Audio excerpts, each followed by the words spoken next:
Olá, espectadores do Mundo e a Música. Neste programa falaremos sobre Maddie Pryor, o folk rock inglês e o disco perdido do Jethro Tull, por assim dizer. E gostaria de dizer, para vocês, inscreverem-se no canal, afinal eu penteei o meu cabelo hoje, Eu não vou mostrar para vocês, porque o sol aqui tá forte, então eu preciso usar meu chapéu, Mas eu prometo para vocês que eu fui meu garoto e penteei o meu cabelo. Ok? Então vamos pra vinheta. Vocês estão olhando o mundo e a música. Pois então, colegas humanoides, espectadores, nesse programa falaremos então sobre o folk rock inglês, Jethro Tull, um grupo da minha vida, um amor musical da minha infância, E assim como Still I Spend, nesse programa a gente vai falar muito mais profundamente sobre o folk rock, a questão da música tradicional inglesa, etc. Eu tive uma vivência lá, com os músicos, inclusive, de conhecer os músicos, conversar com eles e até, em alguns casos, ter uma relação de amizade, Mas nesse programa falaremos sempre sobre esse disco, da Maddie Pryor. E para começar essa história, a gente começa com o fato de que Still I Span, esse grupo que misturava a música tradicional inglesa com o rock, que surgiu ali no começo da década de 70, Em 74, eles passaram a fazer parte da gravadora Chrysalis. Chrysalis? Não sei. Eu fui professor de inglês, eu não sei como pronunciar isso, você sabe. A ignorância da gente, Mas Chrysalis, ou Chrysalis Record. Então eles fizeram parte da Chrysalis Records e com a Chrysalis eles lançaram esse disquinho aqui, ó, Now We Are Six, Porque foi o disco que eles adicionaram mais um membro na banda, o Bob Johnson, e um Rick Camp junto, Maddie Pryor, Nigel Pegram, 6 pessoas. Mas, enfim, esse disco foi lançado pela Chrysalis, que era a gravadora do Jethro Tull, a gravadora em que o Jethro Tull era, enfim, o nome principal, Inclusive o Terry Ellis sempre fala, o que era o executivo, assim, o líder da Chrysalis Records, sempre aparece nos documentários sobre o Jethro Tull. E o Ian Anderson produziu esse disco, Produziu esse disco que lembra bastante o Jethro Tull, ou se aproxima mais, se aproxima um pouquinho mais do rock progressivo, etc, Muitos fãs do Still I Span não gostaram, porque eles preferem o Still I Span mais folk, mais tradicional, mas esse álbum tem umas músicas mais pesadas, O baixo do Rick Camp. Eu acho bem legal esse disco. Talvez não seja o meu preferido, ou nem entre no meu top 5 do Still I Span, mas eu acho bem legal. O Ian Anderson mesmo, do Jethro Tull, evidentemente, o líder do Jethro Tull, diz que esse disco, ele nem botou muito a mão nesse disco. Ele meio que deixou a banda fazer mais ou menos o que eles quiseram fazer. Embora ele seja acreditado como produtor, ele não contribuiu muito, Segundo as palavras do próprio Ian Anderson. E aí, em 1978, o Still I Span decidiu terminar a carreira, Terminar a carreira, e os músicos foram em carreira solo. Isso que quer dizer, que a Maddie Pryor, a cantora, do Still I Span, ela foi fazer um álbum solo. Na verdade, ela fez 2 em 1978, E o primeiro deles, Woman in the Wings, que é este aqui, que é o nosso objeto, de análise neste programa, O Woman in the Wings, ele contou, com a produção do Ian Anderson, do Jethro Tull, assim como, da Dee Palmer, A Dee Palmer é uma mulher trans, Na época, enfim, o nome morto, o David Palmer. Então a Dee, Palmer e o Ian Anderson produziram esse disco, e a maior parte dos integrantes, a bateria, por exemplo, é tocada pelo Barrymore Barlow, que inclusive depois foi tocar com o Yngwie Malmsteen, no primeiro disco do Yngwie Malmsteen, O Barrymore Barlow é um cara que utiliza os 2 bumbos, é um dos meus bataristas favoritos da vida, E ele toca nesse disco, assim como o próprio Martin Barr, o guitarrista do Jethro Tull, faz um solo maravilhoso nesse disco. Então, na verdade, se o Ian Anderson não tocou muito no Now We Are Six, o disco que eu mostrei do Steel Spain, aqui ok. Aqui tem um disco que soa como Jethro Tull do final da década de 80 ali, né?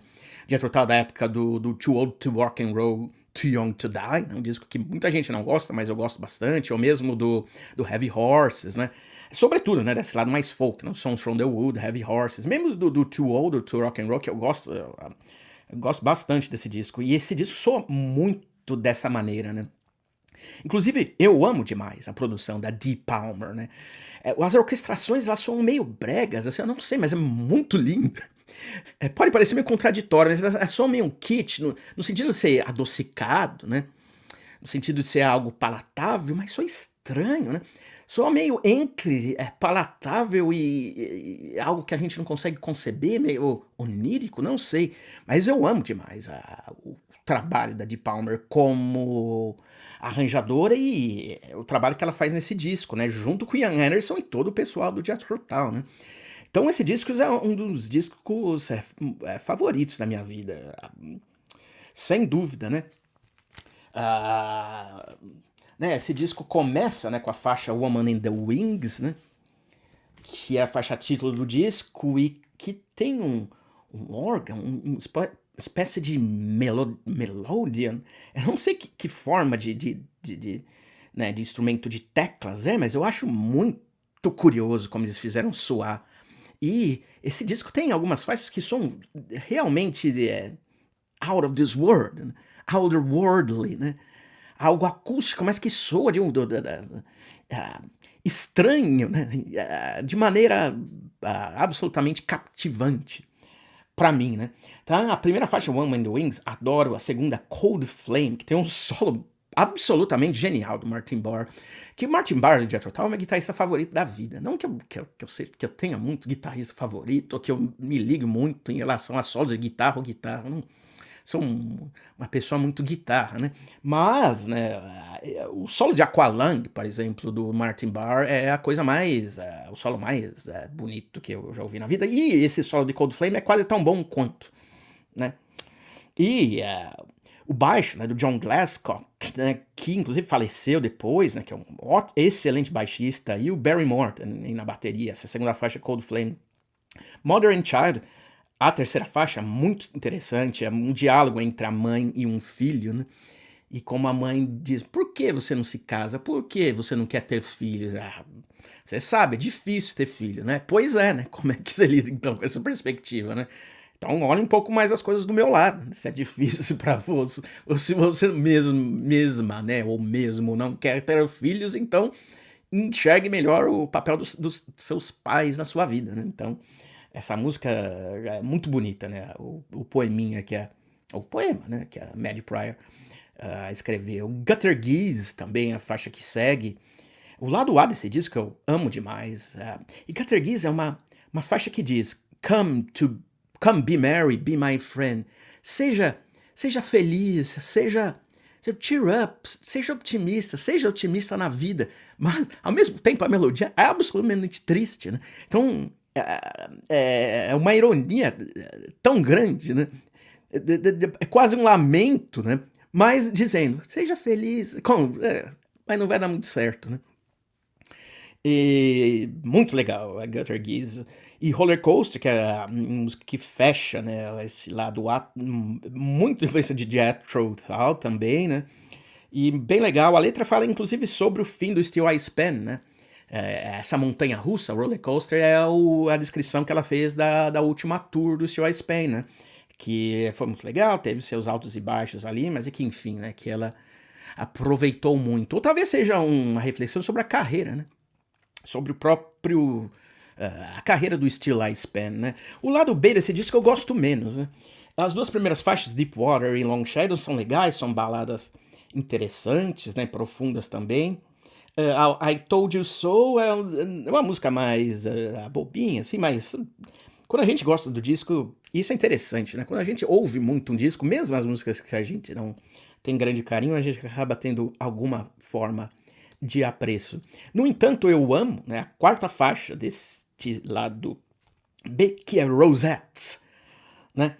E ela tem uma letra muito interessante, que é sobre uma menina, né, que ama cavalos e que toda a sua vida, enfim, amou cavalos e aprendeu a lidar com cavalos.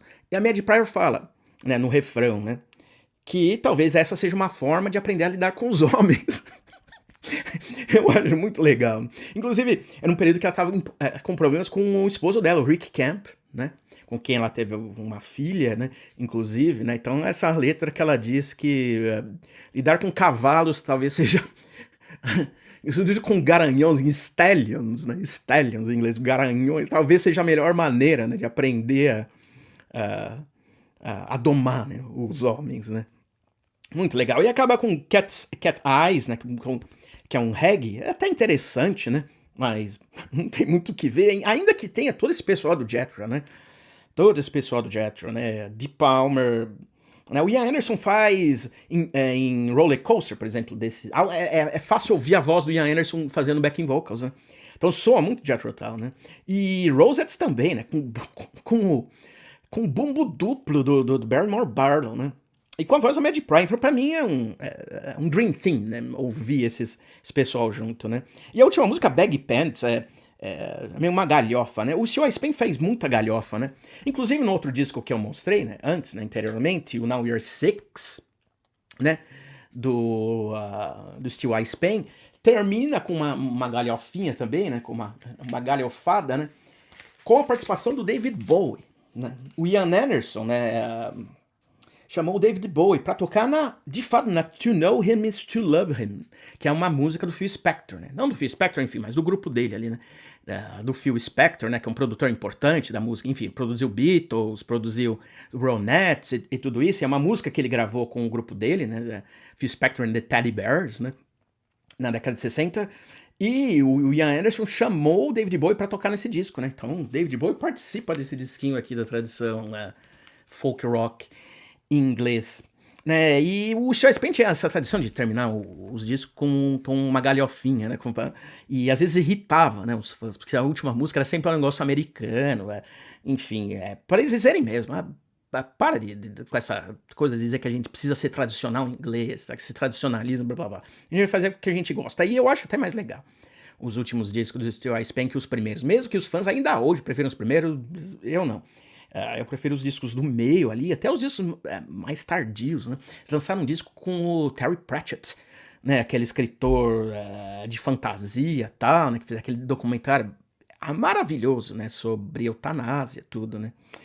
Talvez em outro programa eu falo sobre Terry Pratchett, né? Mas por hoje é isso. Eu vou deixar o link, que evidentemente para vocês ouvirem no YouTube Music, o disco da Maddy Prior, assim como o Rare Six, do Steel Spain, mas vocês podem, como sempre, procurar no seu plataforma de streaming favorita que vocês vão achar, né? Então o importante é ouvir os discos no final das contas. É para isso que eu tô aqui, né? Então, bye.